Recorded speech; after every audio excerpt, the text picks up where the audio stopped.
살인 주식회사, 영화에나 등장할 듯한 이름의 조직이 현실에 존재했습니다. 1920년대 미국 금주법과 대공황의 그림자 속에서 가장 바쁘게 움직인 집단은 마피아였습니다. 더러운 돈과 지하 권력을 거머쥐기 위한 수많은 사륙이 벌어졌죠. 1930년대에 접어들면서 무분별한 폭력이 사업에 악영향을 끼치기 시작하자 마피아 보스들은 서로 간 평화를 선언하고 폭력을 규율화하기로 결정하는데요. 이런 요구로 오로지 비즈니스를 위한 마피아의 살인수행 집단, 살인 주식회사가 탄생합니다. 이 조직의 책임자로 임명된 인물은 루이스 랩케 부컬터. 냉혹하고 지능적인 노조 범죄자이자 살인 전문가였어요. 그의 휘하 집행자들은 어떠한 감정 없이 오직 명령과 의뢰에 의해서만 움직였습니다. 이 조직에 의해 10여 년간 수백 명이 목숨을 잃었습니다. 선량한 시민과 사업가, 심지어 같은 주식회사 멤버까지 사업에 방해가 된다면 희생양이 되었죠. During the past 2 years, 5 former members of this gang have been shot. And now a respectable citizen has been killed by bullets apparently intended for another Lepke associate. Lepke must be found dead or alive. 오늘은 공공의 적 루이스 랩케 부컬터의 일대기와 살인 주식회사의 형성과 몰락을 이야기합니다. 1897년 2월 6일 뉴욕 맨해튼 로어 이스트 사이드. 루이스 부컬터는 러시아계 유대인 대가족의 막내 아들로 태어났습니다. 아버지 바넷 부컬터는 작은 철물점을 운영했어요. 대가족을 먹여 살리기엔 벌이가 조금 부족했지만 막내 루이스가 태어났을 때쯤엔 형과 누나들이 장성해 여유가 조금씩 생기고 있었죠. 어머니는 막내 아들을 작다는 의미의 이디시어 랩켈레로 불렀습니다. 이것이 랩케라는 별명으로 굳어졌어요. 출가한 랩케의 형과 누나들은 치과 의사, 대학 교수, 교사, 약사 등 사회에서 존경받는 직업을 얻었는데요. 막내 랩케도 수학과 언어 능력에서 뛰어난 두각을 보이는 우등생이었습니다. 그러나 랩케가 12살 때 아버지가 세상을 떠나고 어머니도 건강 문제로 큰형이 있는 애리조나로 이사하면서 누나에게 맡겨진 랩케는 삐뚤어지기 시작합니다. 학교를 빠지고 술집과 당구장을 드나들었죠. 1915년 9월 가족의 통제에서 완전히 벗어난 부컬터는 절도와 폭행 혐의로 경찰에 체포되는데요. 당시 그는 짝이 안 맞는 신발을 신고 있었고 이 불쌍한 모습이 경찰들의 감성을 자극해 금방 풀려날 수 있었습니다. 물론 이조차도 훔친 신발이었어요. 이외에도 몇 번씩 구치소와 소년원을 들락거리다 자신보다 2살 어린 불량소년 제이콥 샤피로와 절친한 친구가 되었습니다. 샤피로는 부컬터에겐 조금 부족한 강한 완력과 큰 덩치를 가지고 있었는데요. 둘은 콤비를 이루어 거리를 주름잡는가 했으나 기껏해야 소매치기와 노점 갈취를 벌이다 경찰에 잡히기 일쑤였습니다. 1922년 초 단기 복역을 거듭하던 부컬터와 샤피로가 겨우 거리로 복귀하는데요. 세상은 급변하고 있었습니다. 금주법이 시행되며 많은 갱스터가 밀주 사업으로 돈을 쓸어 담았죠. 반면 부컬터와 샤피로는 빈털털이었어요. 둘은 빈약한 범죄 이력서를 들고 거물 유대인 갱스터 아놀드 로스스틴을 찾아갔습니다. 뉴욕의 도박과 밀주 사업을 꽉 잡고 있던 인물이었죠. 그의 도움으로 뒤늦게 밀주 운송에 뛰어들었지만 돈이 되는 알짜배기 구역은 걸출한 갱스터들이 선점하고 있었어요. 그들과 몇 번 부딪혀본 뒤 이런 경쟁이 시기상조라고 생각한 부컬터는 밀주 사업에서 깔끔히 손을 뗐습니다. 이후 비교적 블루오션이었던 노동조합 갈취로 눈을 돌리게 되죠. 부컬터는 엉터리법으로 생겨난 기형적인 밀주 산업보다 노조 관련 범죄가 더 가능성 있고 지속 가능한 사업이라고 생각했습니다. 부컬터와 친구 샤피로는 가먼트지구 의류노조에 침투해 갈취 범죄를 시작했습니다. 19세기 후반부터 동유럽 유대인 이민자들의 값싼 노동력이 뉴욕 의류 산업에 대거 유입되었습니다. 고용주는 노동자들을 비인간적인 노동 조건으로 내몰았고 노동자들은 노동조합을 결성해 적절한 근로조건과 임금을 위해 싸워나갔어요. 고용주는 갱스터를 고용해 이를 무자비하게 진압했습니다. 시간이 지남에 따라 노동자 측에서도 갱단을 고용해 맞대응하는데요. 이 싸움에서 가장 큰 이득을 보는 이들은 역시 갱스터들이었죠. 부컬터와 샤피로가 처음부터 이 무대의 주인공은 아니었습니다. 둘은 리틀 옥이라는 별명을 가진 전문 갈취업자 제이콥 몰겐 밑에서 일하기 시작했어요. 기존에도 갱스터들은 노조 파업을 귀신같이 포착해 돈을 갈취하고 있었지만 부컬터는 좀 더 적극적인 방식을 사용했습니다. 부하를 노조에 직접 침투시켜 파업을 부추겼어요. 또 조합선거 때 투표를 조작해 노조 상층부에 자신의 사람을 심어놓았죠. 이들의 노조 장악에 반항하거나 부정행위를 사법당국에 밀고 하는 조합원은 끔찍한 보복을 당했습니다. 금전 요구에 응하지 않는 사업가들도 사업장이 파괴되거나 차량에 염산병이 날아오는 등 테러의 표적이 되었죠. 무력과 공포를 통해 의류산업을 장악한 부컬터와 샤피로는 1927년 상관이었던 제이콥 올겐마저 걸림돌이라 판단해 가차없이 살해합니다. 이들의 영향력은 트럭 운송노조로 확장되어 유통 영역까지 집어삼켜버렸죠. 대공황 시기 규모가 급속히 커진 노조는 엄청난 조합비를 걷어들였고 이에 기생한 부컬터는 엄청난 부자가 되었습니다. 동료들은 성견지명을 가진 그를 천재로 불렀어요. 금주법 폐지 여론이 들끓고 밀주 사업도 끝을 보이기 시작하자 조 마세리아, 살바토레 마란자노 같은 마피아 최고 보스들까지 부컬터의 노조 사업을 탐냈죠. 루이스 부컬터는 사용하는 범죄 수법에 비해 매우 점잖은 성격을 가지고 있었습니다. 부드러운 인상과 온화한 목소리를 가졌고 동료들과 대화할 때는 말하기보다 듣기를 선호했다고 해요. 술도 즐기지 않았으며 여가 시간에는 집에서 독서를 하고 가족과 보냈습니다. 부하들에게는 아낌없이 보상하고 스포츠 경기와 크루즈 여행까지 초대하는 관대한 보스였습니다. 반면 친구이자 오른팔 샤피로는 항상 화가 나 있으며 뚱뚱하고 무례하다는 평판이 나 있었습니다. 하지만 부하들은 점잖은 부컬터를 더 무서워했어요. 부자가 된 부컬터는 인맥을 넓혀가기 시작했습니다. 찰스 루치아노, 마이어 렌스키, 조 아도니스 같은 젊고 전망이 밝은 갱스터들과 협업했고 함께 여행을 다니며 친밀한 관계를 구축했습니다. 1931년 부컬터의 친구 찰스 루치아노가 당대 최고검을 조 마세리아, 살바토레 마란자노를 제거하고 뉴욕 마피아 세계를 평정하는데요. 그 배후에는 루이스 부컬터의 적극적인 지원이 있었습니다. 그의 휘하 히트맨들이 다수 동원되었죠. 루치아노는 뉴욕 5 마피아 패밀리를 중심으로 한 위원회를 구성하고 그것을 넘어서 다민족 범죄 신디케이트를 목표로 했습니다. 부컬터는 여기서 당당히 한 자리 꿰찰 수 있었죠. 뉴욕 지하세계는 유례없는 안정기를 맞이했지만 그간의 세력 다툼으로 많은 손해를 입었습니다. 사법당국의 감시도 점점 강화되고 있었어요. 찰스 루치아노와 그의 유대인 참모 마이어 렌스키는 앞으로 이런 무분별한 폭력을 경계해야 한다는 판단을 내렸습니다. 그러나 이들의 근본은 폭력으로 권력과 돈을 거머쥔 이들이죠. 그것을 완전히 버릴 수는 없는 노릇이었습니다. 잘 통제되고 규율화된 폭력이 필요했어요. 폭력을 이해 당사자들이 알아서 처리하게 둔다면 필연적으로 원한과 복수를 낳게 되고 끝없는 폭력의 악순환으로 이어집니다. 기껏 평정한 지하세계가 금방 무너지겠죠. 하지만 이런 이해관계에서 벗어나 의뢰와 명령으로만 폭력을 수행하는 조직이 있다면 그런 위험은 적어집니다. 루치아노와 렌스키는 오직 비즈니스를 위한 살인 집행 조직을 구상하고 그 수장 자리를 믿을만한 친구 랩케에게 맡겼어요. 부컬터와 부하들은 오랜 노조 갈치 경험으로 폭력과 살인의 전문가가 되어 있었습니다. 마이어 렌스키와 벅시시글 쪽 집행자들도 여기에 가담했죠. 이렇게 유대인들이 살인 집행을 독점한다면 또 다른 분쟁이 발생할 가능성도 있기에 인자 위치에는 이탈리아계 알버트 아나스타샤를 앉혀 권력을 분배했죠.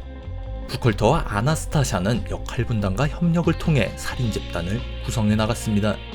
곧 찰스 루치아노를 위시로 한 범죄연합체가 전국으로 영향을 뻗어나가면서 더 많은 살인 집행 인력이 필요해졌습니다. 부컬터는 로어 이스트사이드와 브루클린 지역의 젊고 혈기 넘치는 갱스터들을 추가적으로 고용했어요. 이때 고용된 대표적인 인물이 에이브 릴리스. 기존부터 거물 마피아들의 지저분한 의뢰를 처리하며 큰 신뢰를 얻은 인물인데요. 개인적으로도 부컬터를 존경하고 있었죠. 이 에이브 릴리스가 새로운 살인 집행 조직의 행동대장 역을 맡았어요. 이 조직은 훗날 언론에 의해 살인 주식회사라는 이름이 붙게 됩니다. 정식 명칭은 아니었지만 실로 잘 어울리는 이름이었어요. 이 주식회사는 목표를 위한 효과적인 프로세스를 구축했습니다. 사업상 제거해야 할 인물이 생기면 위원회와 범죄연합체 주요 인물로 구성된 재판이 열립니다. 여기서 제거 승인 판결이 나오면 제거 대상과 아무런 이해관계가 없는 살인 주식회사 일원이 집행자로 선정되죠. 집행자는 사건의 내막을 알려고 하지 않고 의뢰받은 대로 묵묵히 임무를 수행합니다. 연루자 전원의 알리바이, 도주 차량과 경로, 시체 처리 방식까지 모두 사전에 준비를 해두죠. 당시 경찰은 살인범죄가 발생했을 때 크게 3가지 판단하에 범인을 추적했습니다. 첫 번째는 범행 동기, 두 번째는 범행을 실행할 능력, 마지막으로 이 사건을 통해 가장 이득을 보는 사람. 묻지마 범죄가 아닌 이상 해당 3가지를 염두에 두고 수사하면 대부분 해결이 가능했습니다. 하지만 피해자에게 어떠한 원한, 이해관계 없이 의뢰만 받아 움직이는 살인 조직이 있다면 해결은 상당히 어려워지죠. 이 점이 살인 주식회사 존재의 핵심 이유였습니다. 멤버들은 개개인의 능력이나 경험에 따라 50에서 250달러의 주급을 받았습니다. 당시 일용 노동자의 일당이 대략 1달러임을 생각하면 후한 보상을 받았음을 알 수 있죠. 만에 하나 임무수행 중 잡히더라도 재판에 대비해 변호사를 상시 대기시켰고 입만 다문다면 가족에게 납득할 만한 연금이 주어졌습니다. 조직 상층부는 살인사건과 연관성을 거의 완벽히 차단할 수 있었죠. 살인 주식회사는 이런 효과적인 프로세스로 루이스 부컬터 지휘하 10년간 수많은 히트를 성공했습니다. 사법당국에 파악된 것만 60여 건, 강력히 의심되지만 진상을 밝혀내지 못한 사건은 400여 건, 많게는 1000여 건으로 추산합니다. 사흘에 1명꼴로 살해된 것이죠. 감정 없는 사륙이 벌어지는 동안 수장인 부컬터는 총기 소지조차 경계하며 사법당국의 의심을 피했습니다. 1930년대 루이스 부컬터는 국제 마약 밀수의 선두주자이기도 했는데요. 관세관리에게 거액의 뇌물을 건네 뉴욕항으로 중국산 마약을 대량으로 반입했어요. 또 여전히 뉴욕 전역에 트럭 운송, 제빵, 의류 산업을 지배하고 있었습니다. 루이스 부컬터와 제이콥 샤피로는 연간 100만 달러, 현재가치 2200만 달러에 달하는 돈을 노조 갈취를 통해서 벌어들였습니다. 사법당국이 어렴풋이 집계한 액수로만 말이죠. 1933년부터 뉴욕주는 여러 산업노조에 기생한 갱스터들의 갈취 사업에 대해 조사할 필요성을 느끼기 시작했습니다. 하지만 불황에서 갓 벗어나고 있는 상황에서 조직범죄에 신경 쓸 여력은 부족했고 발빠르게 움직여야 할 관리들은 매수되어 범죄를 보고도 못 본 척했죠. 이때 혜성처럼 등장한 인물이 정의의 검사 토마스 듀이였습니다. 그는 정직함도 정직함이었지만 매우 큰 야망을 가지고 있었습니다. 마피아들의 매수 따위에 결코 넘어가지 않을 사람이었어요. 1935년 뉴욕 카운티 특별검사로 임명된 토마스 듀이는 지하세계 거물들의 범죄 연관성을 추적하기 시작합니다. 뉴욕 시장 피오렐로 라과디아의 지원을 받아 유대인 범죄 보스 더치 슐츠를 타겟으로 삼았죠. 더치 슐츠는 마피아위원회 회의에도 참여해 강력한 발언권을 가진 인물로 탈세 혐의로 이미 기소된 바 있지만 자선활동가 배심원단 매수를 통해 무죄 판결을 받았습니다. 보통의 검사라면 여기서 좌절하고 포기했을 거예요. 눈 감아주는 대가로 뇌물까지 받는다면 더할 나위 없겠죠. 하지만 듀이는 달랐어요. 그는 슐츠의 일거수일투족을 감시하고 도청을 통해 범죄 연관성을 찾으려 부단히 노력했습니다. 이에 질린 더치 슐츠는 마피아위원회에 한 가지 안건을 제출하는데요. 바로 토마스 듀이 암살 계획이었습니다. 이미 살인주식회사 부사장 알버트 아나스타샤와 함께 어느 정도 계획을 짜둔 상태였죠. 그러나 회의에서 가장 큰 발언권을 가진 찰스 루치아노는 이 계획에 큰 우려를 나타냈습니다. 정의로운 법 집행자로 인기를 끌고 있는 토마스 듀이를 제거한다면 분명 대중과 정부의 분노를 불러일으켜 마피아를 소탕하기 위한 대규모 작전으로 이어질 가능성이 크다는 이유였어요. 루치아노의 반대 의견은 합리적이었지만 한편으론 슐츠 혼자 떠안으라는 뜻이기도 했죠. 이에 격분한 슐츠는 어쨌든 토마스 듀이를 죽이겠다고 말하고 회의장을 빠져나갔습니다. 회의는 6시간이나 더 이어졌고 위원회는 충격적인 결과를 도출했습니다. 더치 슐츠의 사형 선고였어요. 회의 현장에 있던 루이스 부컬터는 바로 작전을 수립, 휘하 집행자 맨디 와이스와 찰스 워크맨에게 더치 슐츠를 살해하라는 지시를 내립니다. 1935년 10월 23일 더치 슐츠가 개인적으로 계획한 토마스 듀이의 암살 작전이 시행되기 30시간 전 뉴저지주 뉴워크의 한 선술집에서 더치 슐츠와 부하들은 총알 세례를 받았고 슐츠는 다음날 목숨을 잃게 됩니다. 이런 복잡한 내막이 존재하는지 몰랐던 토마스 듀이는 더치 슐츠가 단순히 사업 이권 다툼으로 살해당했다고 파악, 흔들림 없이 조직범죄 수사를 이어가는데요. 타겟은 가장 윗선인 찰스 루치아노를 향했어요. 토마스 듀이는 루치아노를 미국 역사상 최대 매춘 조직의 수장으로 지목, 이를 증명할 결정적인 증인들을 확보했습니다. 1936년 6월 18일 찰스 루치아노는 매춘 갈취 혐의로 30에서 50년의 부정기형을 선고받게 됩니다. 토마스 듀이의 검사 경력에서 가장 큰 승리였죠. 할 일은 더 남아 있었습니다. 1933년 루이스 부컬터는 모피 산업에 대한 반독점법 위반으로 기소되었는데 재판은 수년간 지지부진했습니다. 부컬터와 살인 주식회사가 사법당국에 증언할 위험이 있는 사람들을 계속 제거했기 때문이죠. 그와 관련된 살인사건은 대부분 묻혔지만 드물게 내막이 밝혀진 건이 하나 있습니다. 사업가 조셉 로젠 살인사건인데요. 1930년대 초 로젠은 한 의류회사 파트너로 여러 대의 트럭을 소유한 사업가였습니다. 당연히 이 영역을 꽉 잡고 있는 부컬터의 갈취 대상이 되었죠. 힘들게 번 돈을 넘겨주기를 거부한 로젠은 수차례 위협을 받았고 그의 사업장과 트럭엔 폭탄이 날아왔습니다. 이를 견디지 못한 로젠의 회사는 폐업하게 되었죠. 로젠은 다시 일어서기 위해 길거리 가판대를 열고 돈을 모으기 시작했습니다. 그런데 이 시점에서 토마스 듀이가 루이스 부컬터의 노조 범죄를 물기 시작했고 로젠이 듀이의 정보원이 될 것이라는 소문이 돌았습니다. 이를 막기 위해 부컬터의 명령을 받은 히트맨들이 조셉 로젠을 잔혹하게 살해합니다. 당시 조셉 로젠 살해 용의자로 기소된 사람은 아무도 없었습니다. 그러나 결국 이 사건은 랩케의 발목을 잡게 됩니다. 1936년 10월 끈질긴 수사 끝에 토마스 듀이는 루이스 부컬터를 공공의적으로 공표하고 그 산하 노조 갈취단을 적발하는데 성공합니다.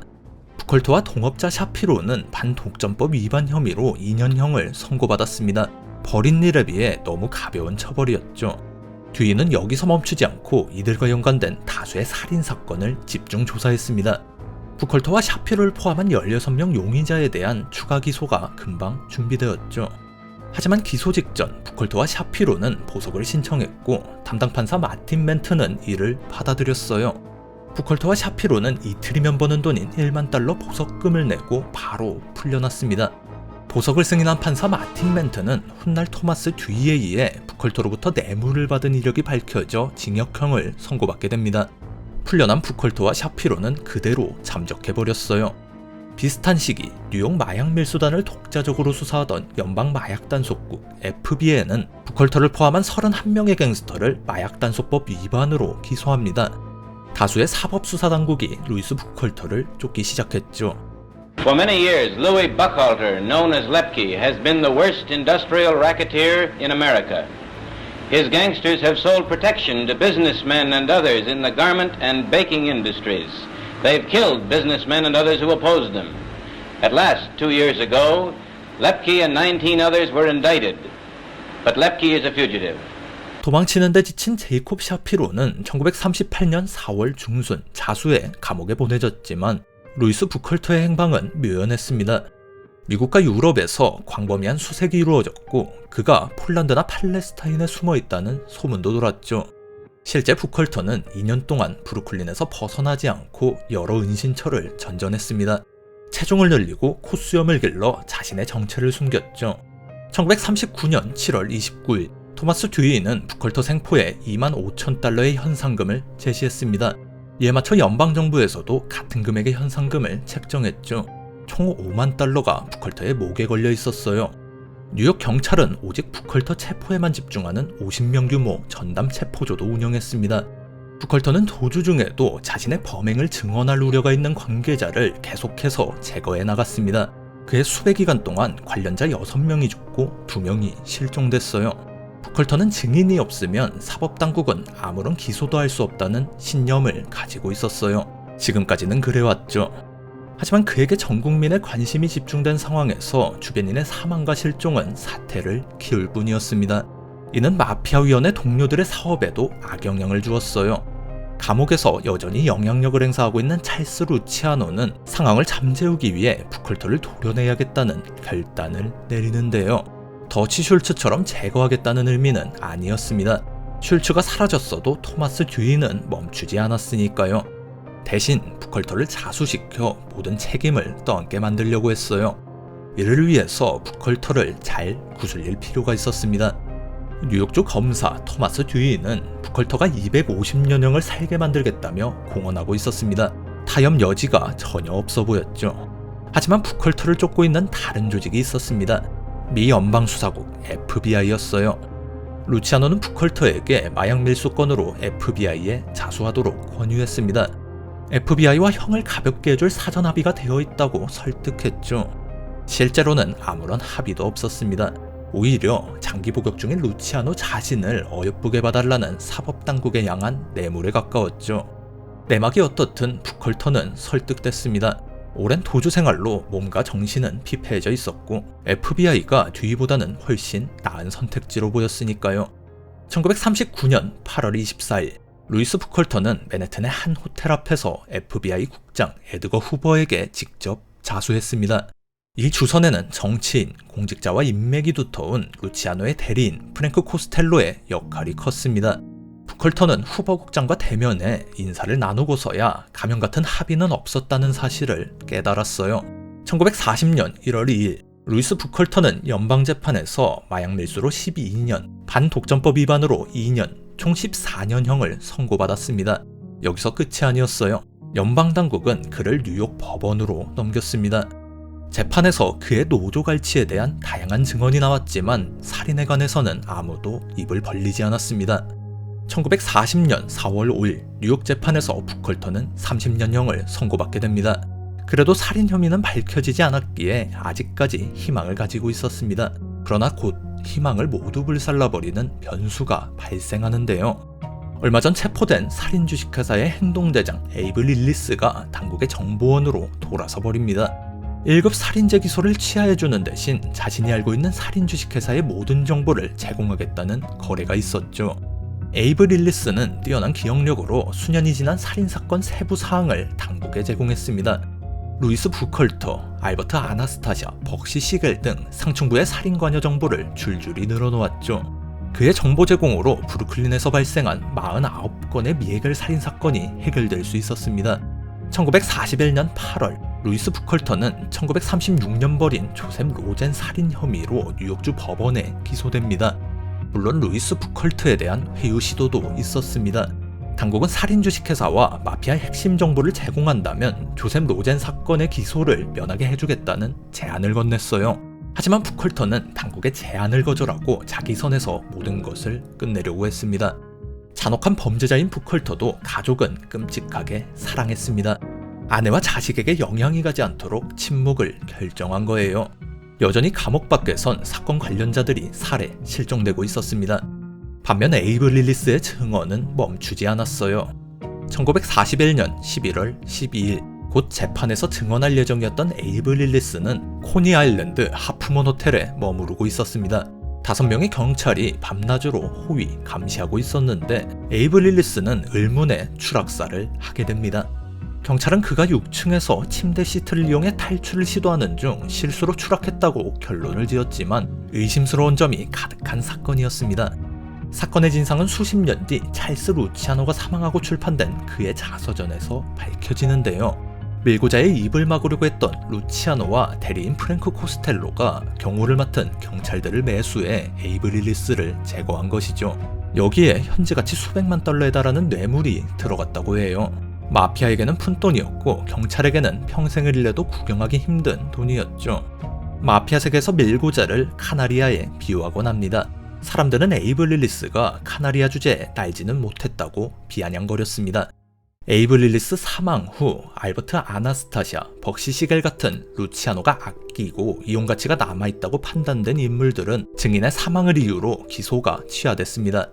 하지만 랩켄은 끝내 구제받지 못했어요. 1941년 12월 2일 루이스 부컬터와 살인주식회사 중역 루이스 카포네, 맨디 와이스는 1급 살인죄로 사형을 선고받았습니다. 이 판결은 잠시 화제가 되었지만 며칠 뒤 일본의 진주만 공습으로 잊혀지게 됩니다. 루이스 부컬터는 여러 번 항소와 재심을 청구했으나 판결은 끝내 바뀌지 않았습니다. 그의 신병을 두고 연방과 주정부가 다투면서 형집행이 여러 차례 미뤄지는데요. 살인 주식회사와 마피아 소탕 주역 토마스 듀이는 1944년 공화당 대통령 후보로 지명받아 선거를 앞두고 있었습니다. 이때 루이스 부컬터는 듀이에게 선거 결과를 바꿀 수 있는 특급 정보를 제공하겠다는 제안을 건넸습니다. 상대 후보인 프랭클린 루즈벨트 대통령의 노동자문위원 시드니 힐먼이 과거 부컬터와 노조 문제로 여러 번 엮인 인물이었고 이와 관련된 정보로 추측됩니다. 하지만 부컬터의 요구는 받아들여지지 않았어요. 1944년 1월 21일 수차례 지연과 논란 끝에 연방요원들은 부컬터를 뉴욕 싱싱교도소에 인계했습니다. 사형 집행 전 부컬터는 아내를 통해 짧은 메시지를 발표하는데요. 형벌을 가볍게 하기 위해 정보를 당국에 넘기는 일은 전혀 하지 않았다.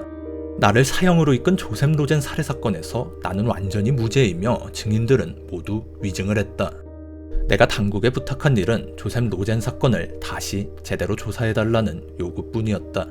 내 무고함만 밝혀진다면 정기의자에 앉더라도 여한이 없다. 단순히 억울함을 호소하는 말로도 보이지만 지하세계의 비밀을 폭로하지 않았음을 찰스 루치아노와 위원의 동료들에게 전하는 메시지였습니다.